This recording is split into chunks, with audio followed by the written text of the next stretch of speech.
ઉધનામાં crane સર્વિસની દુકાનમાં લાગી આગ. દુકાનની અંદરનું ફર્નિચર બળીને ખાખ થયું.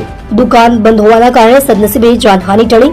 મધરાત્રે ઉધના રોડ નંબર 6 ખાતે HS. Patel tempo and crane service નામની દુકાન આવેલી છે. આ બંધ દુકાનની અંદર શનિવારે મધરાત્રે એકાએક શોર્ટ સર્કિટ થતા આગ લાગી હતી. આગે ગણતરીના સમયમાં જ વિકરાળ સ્વરૂપ ધારણ કર્યું હતું.